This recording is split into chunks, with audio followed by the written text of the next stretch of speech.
अस्सलाम वालेकुम dear viewers. आज हम जो है 2.2 की तरफ आते हैं। 2.1 हमने कल की है, ठीक है। पिछली वीडियो में 2.2 हमारे पास जो है वो है डिटर्मिनेंट, ठीक है।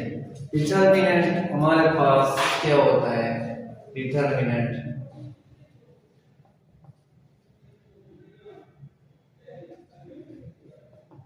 ठीक है, डिटर्मिनेंट हमारे पास 2/2 का भी होता है। फॉर एग्जांपल एक मिसाल लेते हैं कि हमारे पास 1 2 4 5 इसका डिटर्मिनेंट निकालते हैं तो हम सीधी स्ट्रेट ब्रैकेटें लगा देते हैं, ठीक है।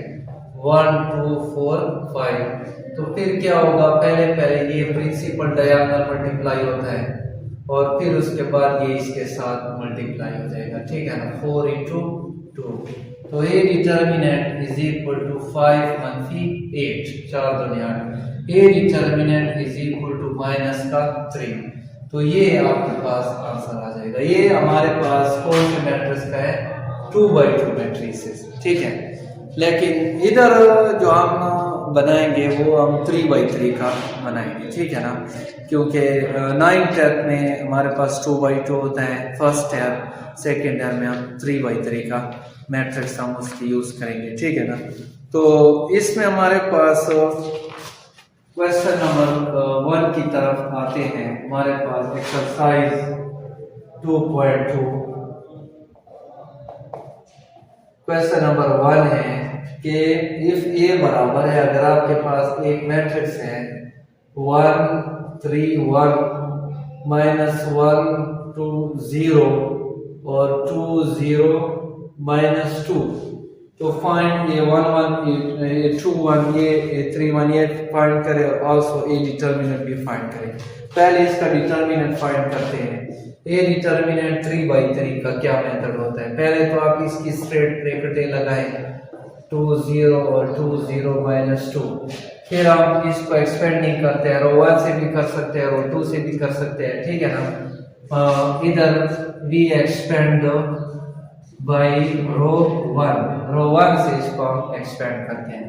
तो ये डिटर्मिनेंट इज इक्वल टू रो 1 से एक्सपेंड करते हैं, ये आपके पास रो 1 का है।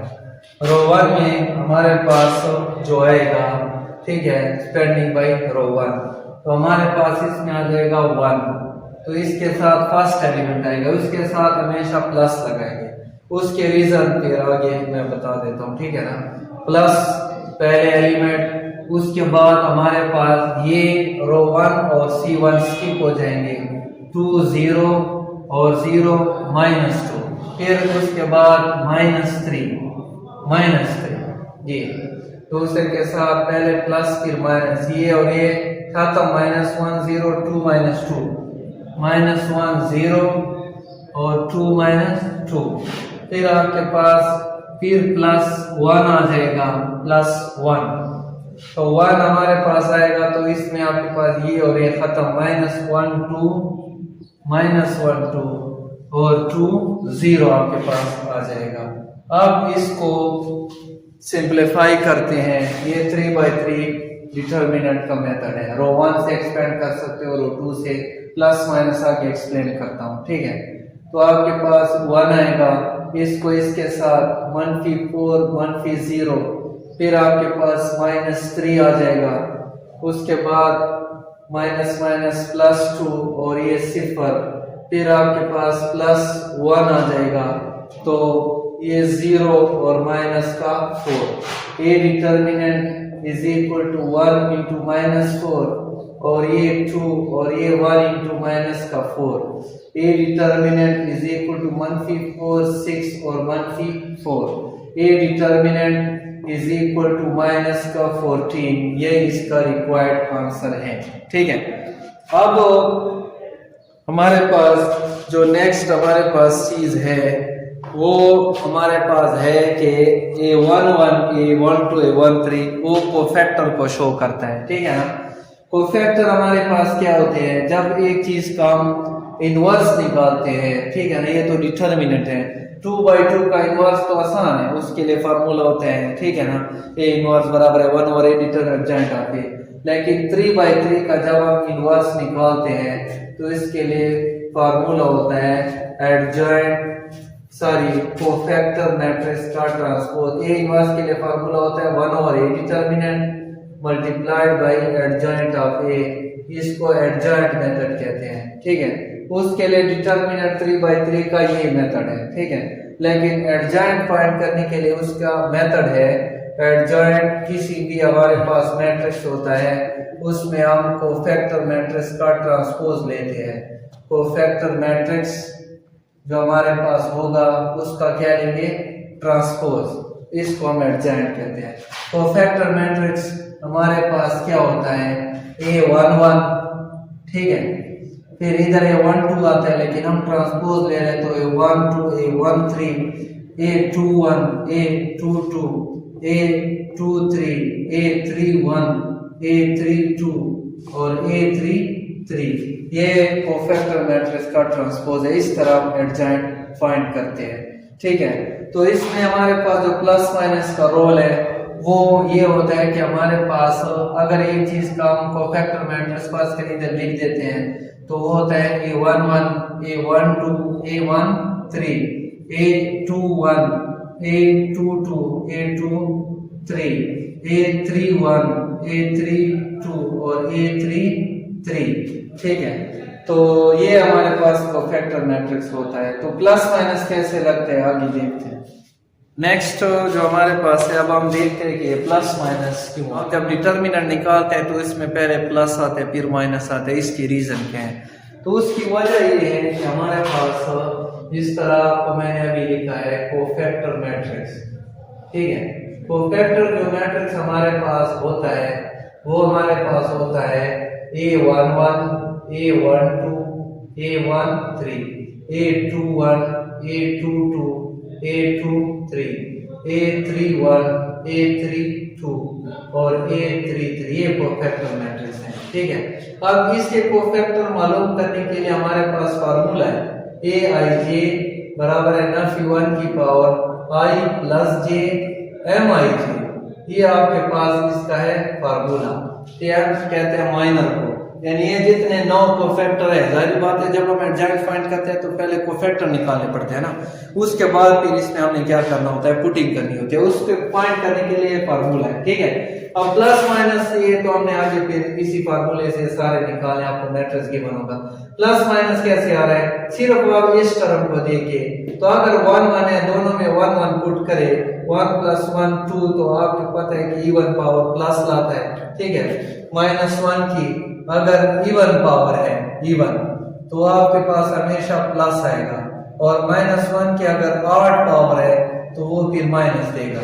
तो अब देखो हमारे पास प्लस माइनस का रोल, तो प्लस माइनस में हमारे पास देखो इधर आ जाएगा प्लस, क्योंकि इवन पावर है। ऑड में माइनस, फिर प्लस, फिर माइनस, फिर प्लस, फिर माइनस, फिर प्लस, फिर माइनस और फिर प्लस। तो ये एक्सपेरिमेंट के लिए जो प्लस माइनस लगते हैं ये वो चीज है, ठीक है। तो अब हमारे पास A11 हम जो मैट्रिक्स गिवन था पहले वो दोबारा लिखते हैं और इससे A11 फाइंड करते हैं और वगैरह, ठीक है। वो मैट्रिक्स हमारे पास ये था 1 3 1 नफी 1 2 0 2 0 और माइनस का 2, ठीक है। अब इससे A11 फाइंड करते हैं तो आपको पता है फार्मूला होता है Aij, आई रो को जाहिर करते हैं और j खाल, नफी 1 की power I plus j Mij। अब A11 बुक में कहते हैं पहले फाइंड करो, तो A11 के लिए हम क्या करते हैं, I की जगह 1 नफी 1 की पावर 1 + 1 और M11, तो A11 बराबर है ये +1 आएगा क्योंकि इवन पावर है। M11 का मतलब है कि फर्स्ट रो और फर्स्ट कॉलम छोड़ो, तो 2 0 और 0 -2 सॉल्व करें तो ये -4 और -0 आ जाएगा, तो A11 की कीमत -4 आ जाएगी, ठीक है। तो इस तरह वो फैक्टर फाइंड करेंगे, ठीक है। ये उसके लिए फार्मूला है।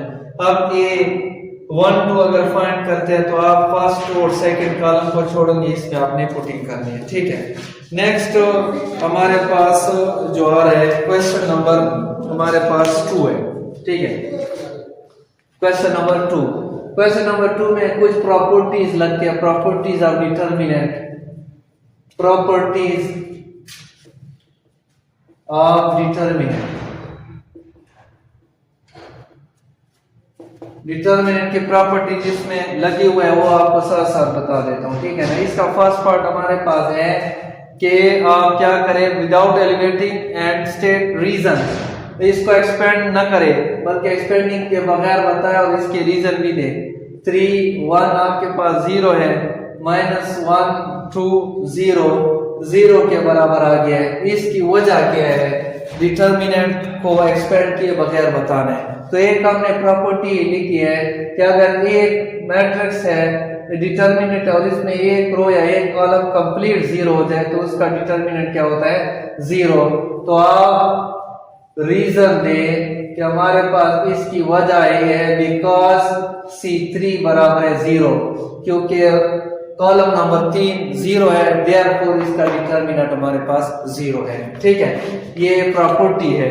नेक्स्ट हमारे पास जो है सेकंड, इसका जो पार्ट है सेकंड पार्ट वो हमारे पास है नफी 1 2 3 और नफी 8 4 -12 और 2 -1 3, ये और 0 के बराबर कैसे है। तो एक और प्रॉपर्टी हमने पढ़ी है, अगर एक कॉलम या एक रो कंप्लीट 0 हो जाए तो इसका डिटर्मिनेंट 0 होता है। एक और प्रॉपर्टी डिटर्मिनेंट 0 करने के लिए कि दो रोज या दो कॉलम्स आइडेंटिकल हो जाए फिर भी 0 होता है। तो इसमें 0 बनाना मुश्किल काम है, रो ऑपरेशन या कॉलम ऑपरेशन करना पड़ता है, ठीक है ना। तो हम क्या करते हैं, इसमें किसी रो या किसी कॉलम को हम मतलब है कि कॉमन लेके इसको आइडेंटिकल करेंगे। तो अगर हम इसमें से -4 कॉमन ले, किसमें से, फ्रॉम रो 2 में से मैं कॉमन ले रहा हूं, तो फिर हमारे पास देखो 1 2 3 -4 कॉमन, ये आपके पास 2 हो जाएगा, -4 कॉमन तो -1 और ये आपके पास 3 और 2 -1 3। अब देखे रो 2 और रो 3 क्या हो गए, आइडेंटिकल हो गए, यही इसकी रीजन है। अब जब दोनों आइडेंटिकल हो जाएंगे तो फिर इसका डिटर्मिनेंट क्या हो जाएगा, 0 के बराबर आ जाएगा, ये इसका रीजन है। तो पहले आइडेंटिकल करने पड़ते हैं, ठीक है। नेक्स्ट हमारे पास जो है थर्ड पार्ट, इसका चेक कर लेते हैं। तीसरा पार्ट हमारे पास है कि इज इक्वल टू, ये आपके पास डिटर्मिनेंट है 1 3 -2 और 3 -1 1 और 2 1 4 और 1 3 2 और 3 -1 1 -2 1 4, ठीक है, ये आपके पास है। तो ये हमारे पास इसके बराबर कैसे है, इसकी रीजन दे। तो हमारे पास इसकी रीजन तो क्लियर है, ठीक है। Taking transpose of left hand side to get और HS, तो इससे आप राइट हैंड साइड हासिल कर सकते हैं, ठीक है ना। नेक्स्ट क्वेश्चन नंबर 3 की तरफ जाते हैं। नेक्स्ट हमारे पास क्वेश्चन नंबर 3 हमारे पास है, let A B square matrix order 3।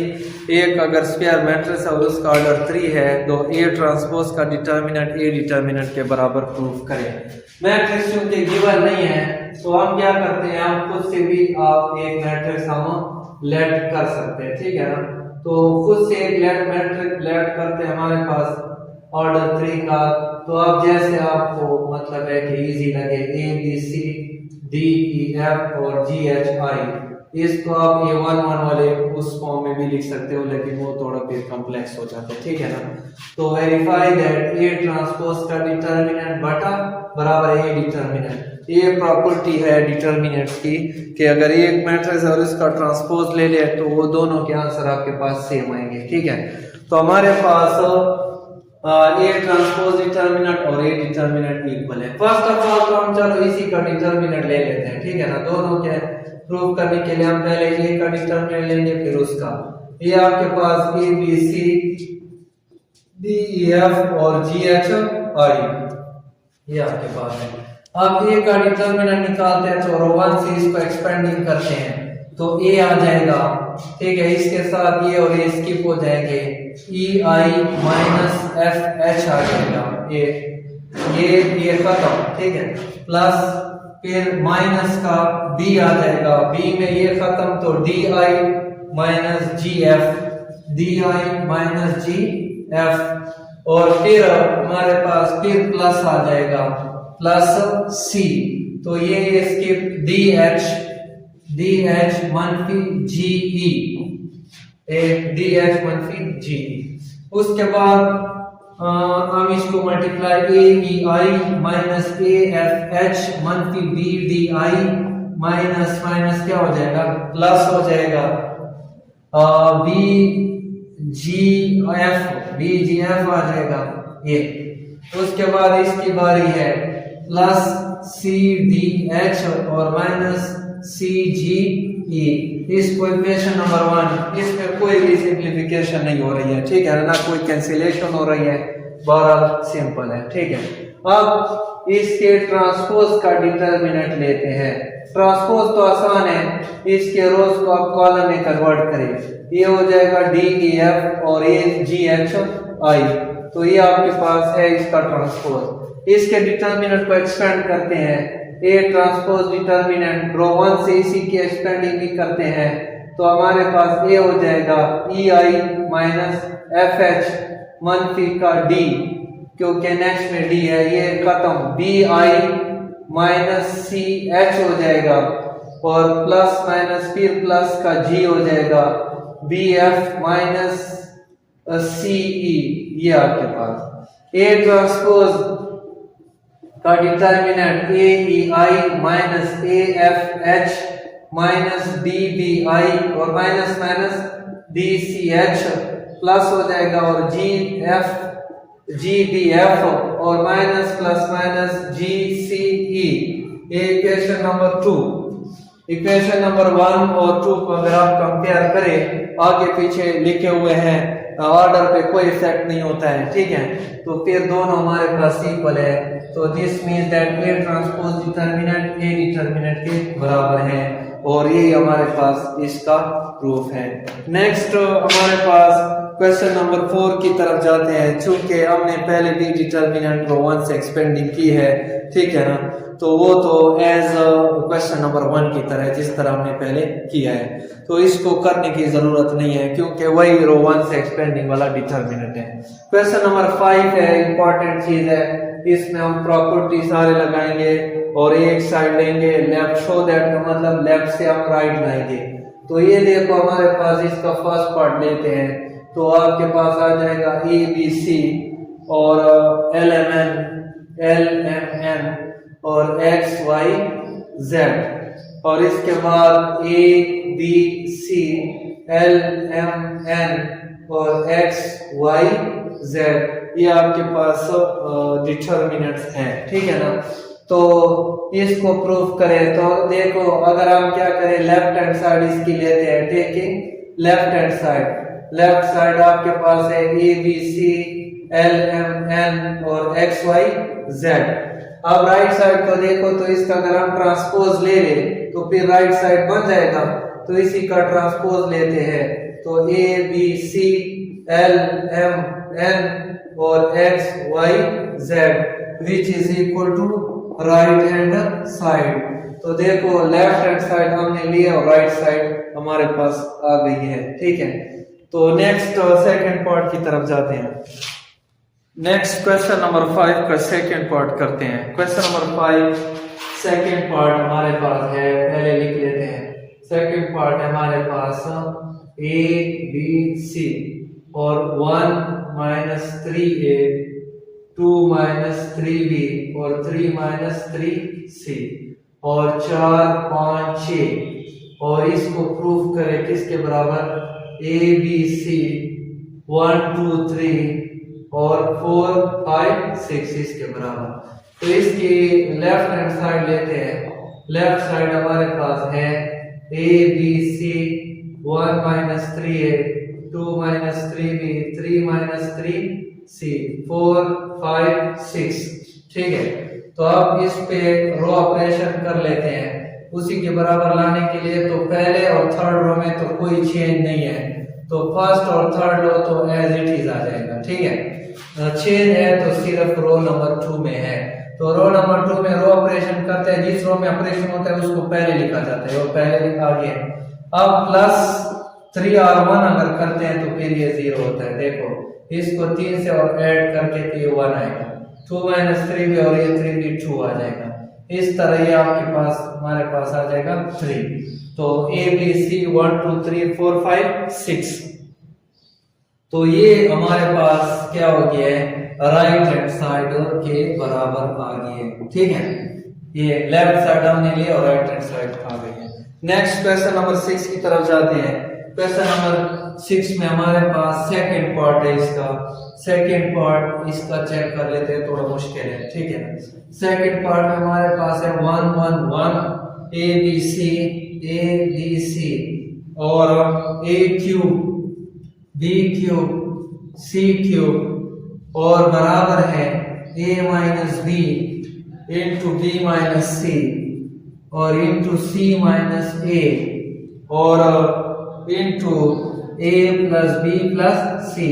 इसके बराबर आप इसको प्रूफ करें। ठीक है ना, तो इसकी पहले लेफ्ट हैंड साइड इसकी लेते हैं। Now taking left hand side, तो लेफ्ट हैंड साइड हमारे पास इसकी है लेफ्ट हैंड साइड ये 1 1 1 A B C A cube B cube और सी क्यूब। ठीक है, ये इसकी लेफ्ट हैंड साइड है। इसको सॉल्व करते हैं तो एक्सपेंडिंग अगर करते हैं, क्योंकि आंसर एक्सपेंडिंग में आ रहा है तो मतलब है हमने इसकी एक्सपेंडिंग ही करनी है। ठीक है ना, तो एक्सपेंडिंग के लिए शॉर्टकट ये है कि हमने इस CR1 में से इस एलिमेंट्स को 0 बनाना पड़ता है या फिर C1 में से। C1 वाले थोड़ी इजी है तो फिर हम इसी को 0 बना देते हैं। ठीक है ना, तो 0 बनाने के लिए हमारे पास इसी दोनों को, तो फर्स्ट रो में तो नो चेंज है इसलिए इसको 0 बनाते हैं ताकि एक्सपेंडिंग आसान हो जाए। ठीक है, तो अब इसको 0 बनाने के लिए हमारे पास R2 माइनस R1 करते हैं। 1 minus 1 0 b minus A B cube और माइनस ए क्यूब। इसको 0 बनाते हैं, ये हमारे पास जो है ये वाला 0 बनाते हैं तो हमारे पास रो 3 माइनस रो हमारे पास 2 आ जाएगा। ठीक है, तो ये आपके पास हो जाएगा 1 माइनस 1 0 सी माइनस बी आ जाएगा। ठीक है, और हो जाएगा C cube minus A B cube C cube minus B cube.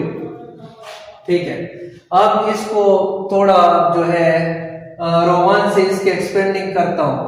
तो एक्सपेंडिंग में आपको पता है जब हम इसके एक्सपेंडिंग करते हैं C1 से, इधर लिखे expand we expand bye C1, तो C1 में तो देखो सिर्फ +1 आएगा और ये सारे ये और ये क्या हो जाएंगे cancel. b minus A B cube minus A cube c minus B C cube minus B cube. ठीक है, ये हमारे पास आ गया। अब बराबर है, इसको मजीद सिंप्लीफाई करते हैं तो ये आपके पास आ जाएगा b माइनस ए क्यूब का फार्मूला है b minus A B square plus A square और इधर माइनस तो इधर प्लस ए बी। इसके बाद c माइनस बी, ये c माइनस बी आ जाएगा C square plus B square और इधर माइनस तो इधर प्लस सी बी आ जाएगा। ठीक है, ऊपर अगर देखा जाए रो 1 में से b माइनस ए कॉमन हम ले सकते हैं और इसमें से c माइनस बी रो 2 में से कॉमन आप ले सकते हैं। तो इधर आ जाएगा 1 और इधर आ जाएगा b square plus A B plus A square और इधर आ जाएगा 1 आ जाएगा C square plus C B plus B square आ जाएगा। ठीक है, अब इसका डिटर्मिनेंट ओपन करते हैं तो b minus C b minus A b minus A into C minus B और इसको हम एक्सपेंड करते हैं। C square plus C B plus B square, ये इसके साथ और ये इसके साथ, मनफी बी स्क्वायर मनफी ए बी और मनफी ए स्क्वायर, क्योंकि माइनस इसके साथ मल्टीप्लाई हो जाएगा। इसमें बी स्क्वायर से क्या हो जाएगा, कैंसिल हो जाएगा। हमारे पास आ जाएगा बी माइनस ए सी माइनस बी, सी स्क्वायर मनफी ए स्क्वायर और सी बी मनफी ए बी आप अलग लिखे, क्योंकि इसको हमने इकट्ठा लिख दिया। ठीक है, उसके बाद हमारे पास b माइनस ए आ जाएगा और c माइनस बी और इनटू, इस पे फार्मूला बनाते हैं, एक दफा प्लस में और एक दफा माइनस में। ठीक है, और इसमें से माइनस बी कॉमन लेते हैं तो इधर आपके पास आ जाएगा a माइनस सी आ जाएगा। ठीक है, a माइनस सी अगर हम कॉमन ले, या ठीक है ना, इसमें से अगर हम कॉमन ले तो ये आपके पास आ जाएगा। ठीक है, तो हमारे पास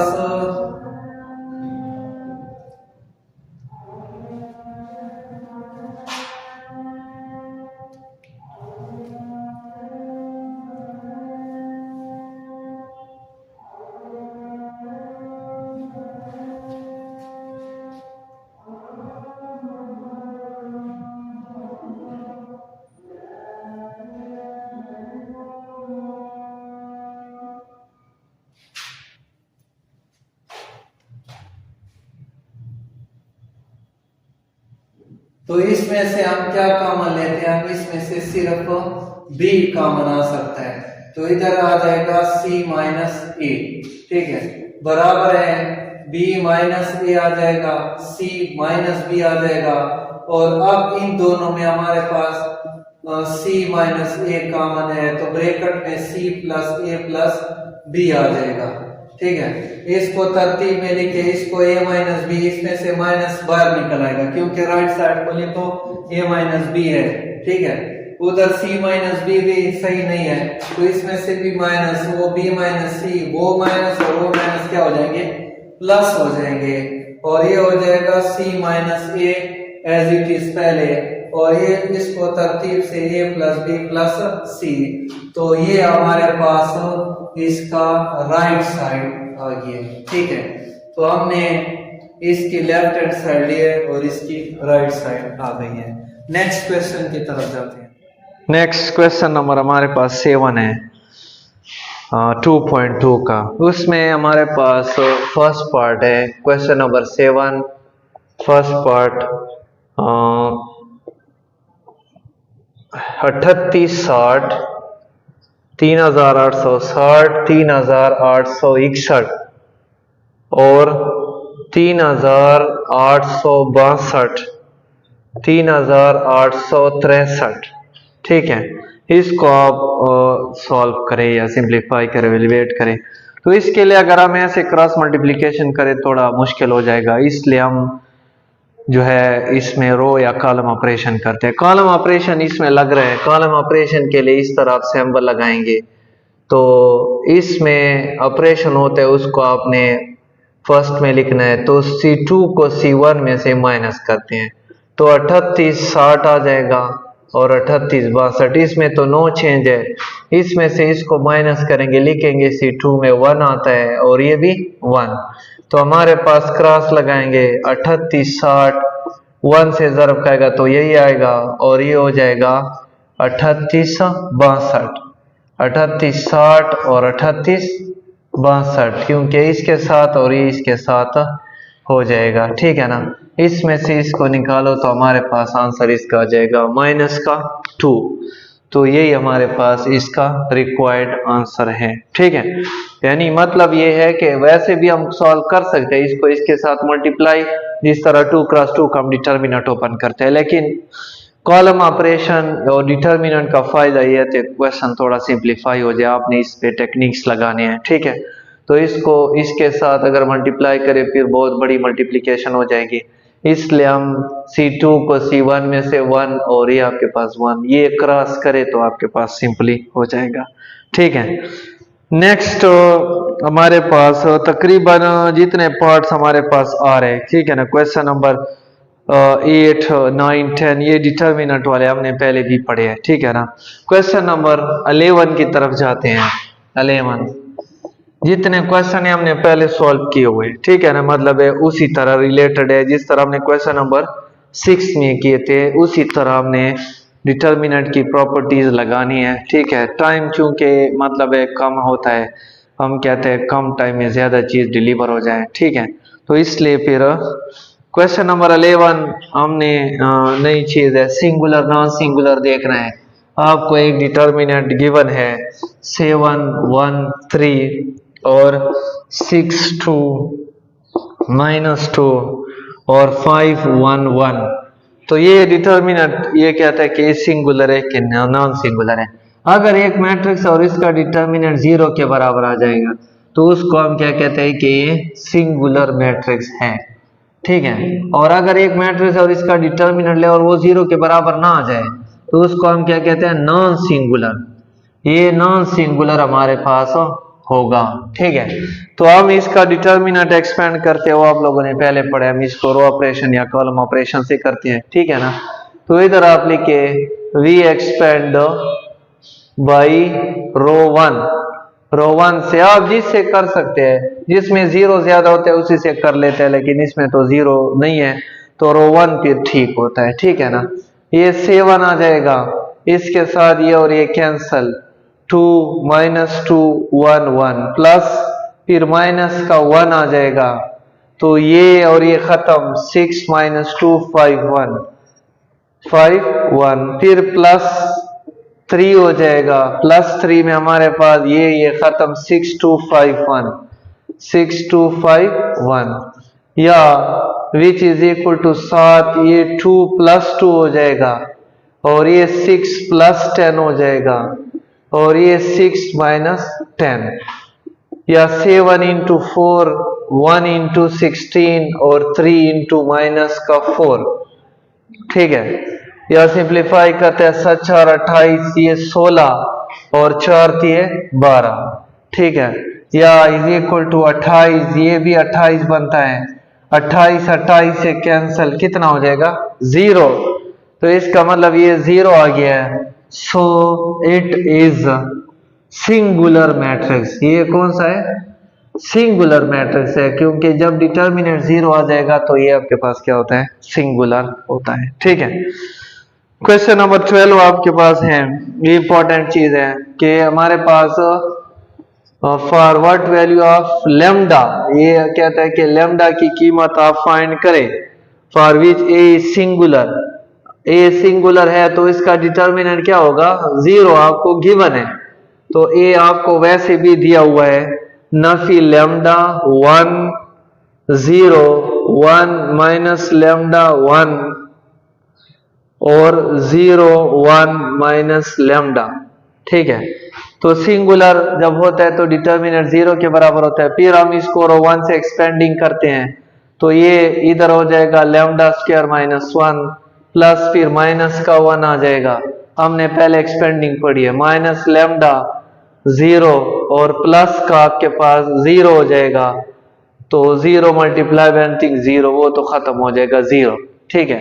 ये नफी लेमडा क्यूब प्लस लेमडा और ये प्लस लेमडा बराबर है 0, ये minus lambda cube plus 2 lambda is equal to 0, मनफी लेमडा कॉमन लेमडा स्क्वायर -2 बराबर है 0, मनफी lambda is equal to 0 lambda square -2 बराबर है 0, लेमडा इज इक्वल टू 0 आ जाएगा ये, और lambda is equal to lambda square sorry is equal to 2, दोनों तरफ स्क्वायर रूट लेते हैं, लेमडा प्लस माइनस √2, तो आपके पास 3 वैल्यूज आ गई है, वो है 0 2 स्क्वायर रूट और -2 स्क्वायर रूट, यही हमारे पास इसका रिक्वायर्ड आंसर है, ठीक है।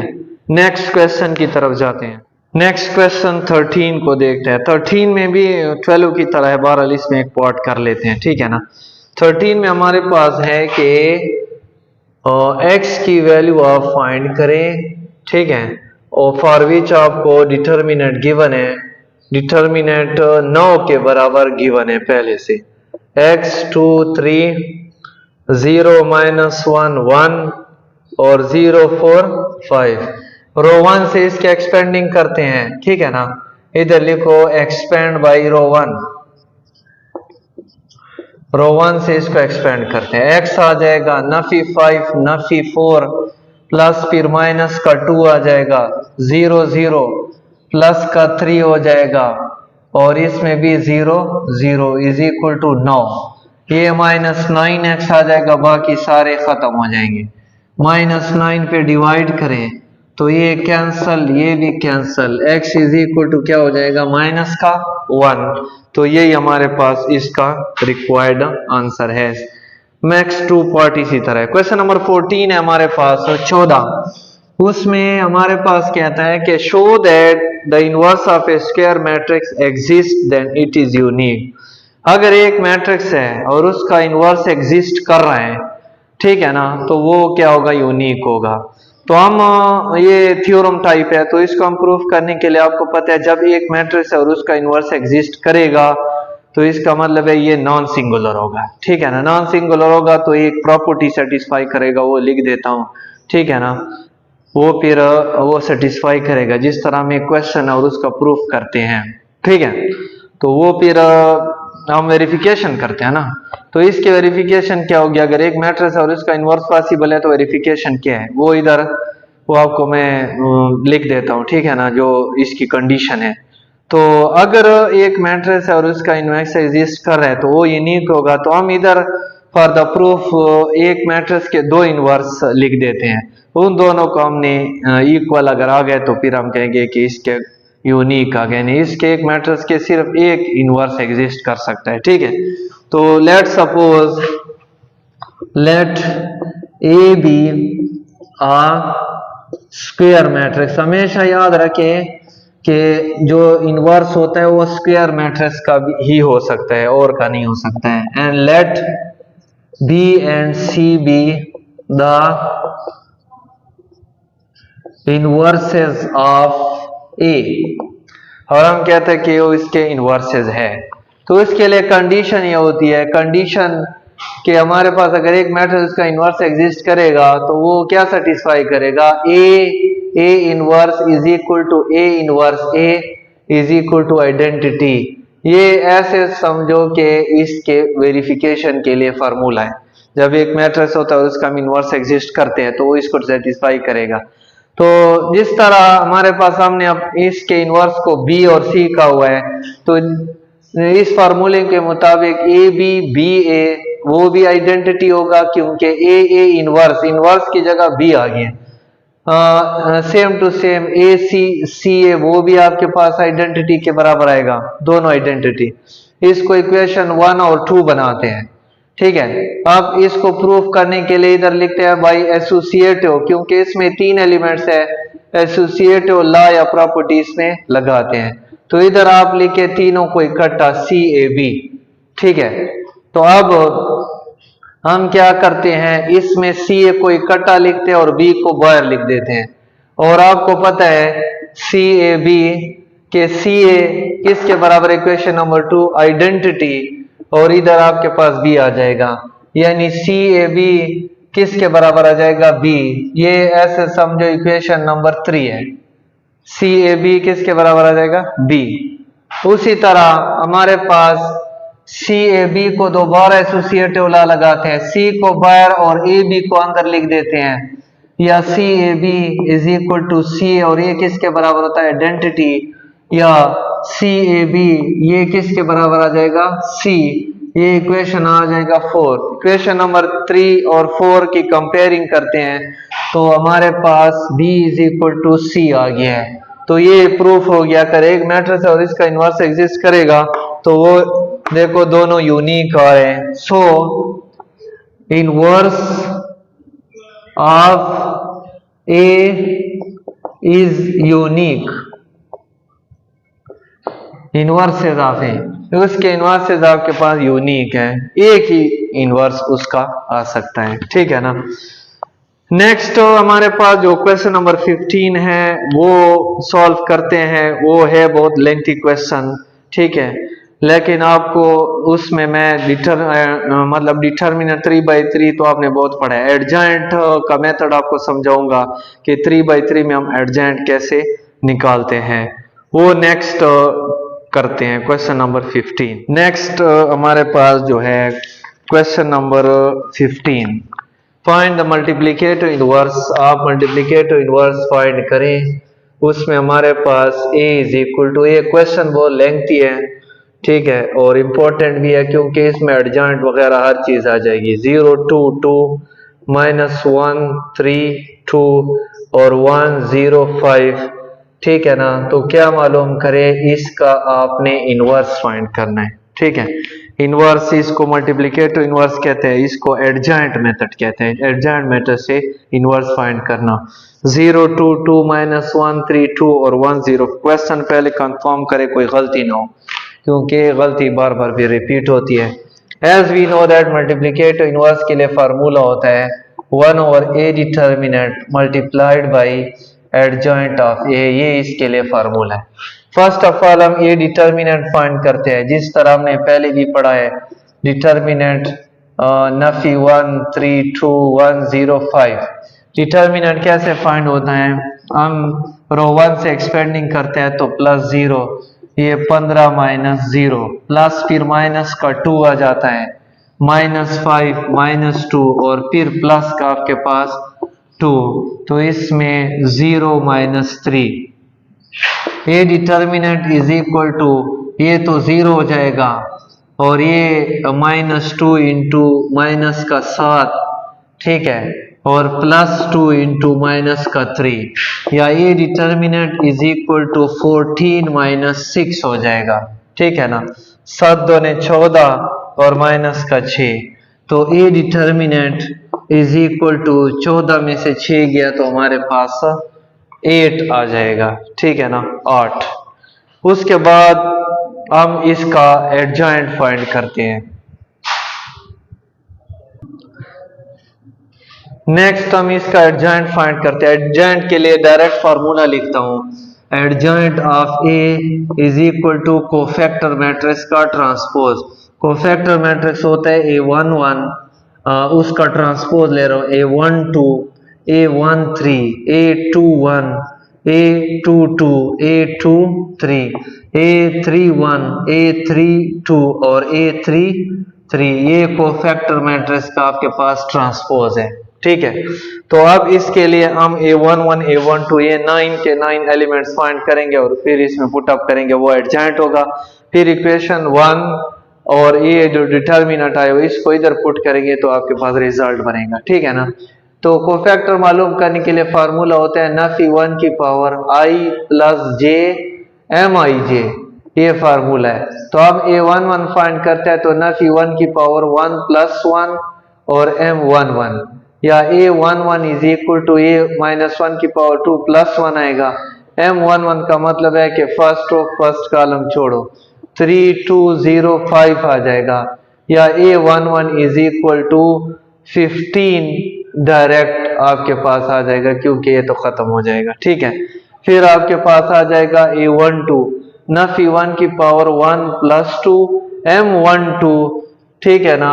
इसमें फर्स्ट रो और सेकंड कॉलम को छोड़ो, 1 2, ठीक है ना, ये 1 और ये 2, नफी 1 2 नफी 1 2 और 1 5, या A12 इज इक्वल टू ये -1 आएगा, -5 -2, तो A12 इज इक्वल टू +7 आ जाएगा, क्योंकि माइनस का 5 और -2 -7। फिर आपके पास A13 है नफी 1 की पावर 1 + 3 m13 1 3 नफी 1 3 नफी 1 3 1 0 1, या A13 बराबर है ये +1 आ जाएगा, ये 0 और माइनस का 3, या A13 is equal to minus का 3 आपके पास आ जाएगा, ठीक है। फिर उसके बाद A21 जिस तरह फाइंड करते हैं 21 नफी 1 की पावर 2 + 1 M21, अब second row first column 2205, second row first column 2205, 2 इसको आपने ऐसा ही देखना है, इसमें चांसेस गलती के ज्यादा है।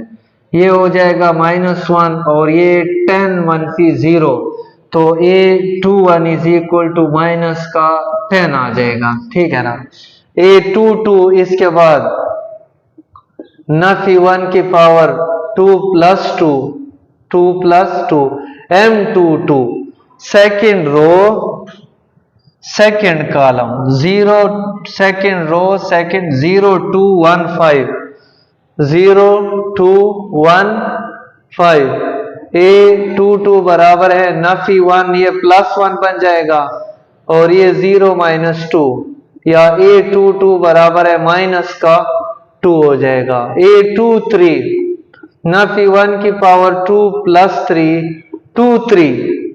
2 3 0210 0210 A23 बराबर है नफी और ये 0 - 2, A23 इज इक्वल टू +2 आ जाएगा, +2। A31 बराबर है नफी 1 की पावर 3 + 1 3 1, ये 3 है और ये 1 2 2 3 2 2 2 3 2, ठीक है। या A31 इज इक्वल टू ये +1 आएगा 4 - 6, या A31 is equal to minus का 2 आ जाएगा। A32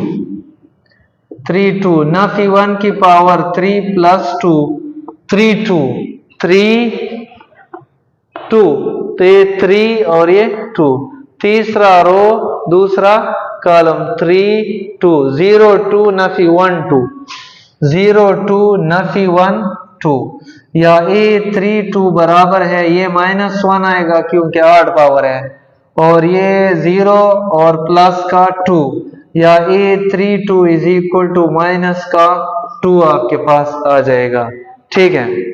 फिर इसके बाद होता है A33 नफी 1 की power 3 + 3 3, third row third column 0 2 नफी 1 3 0 2 नफी 1 3, A33 is equal to A +1 आ जाएगा और 0 + 2, या A33 इज इक्वल टू इसका भी आपके पास 2 आंसर आ जाएगा।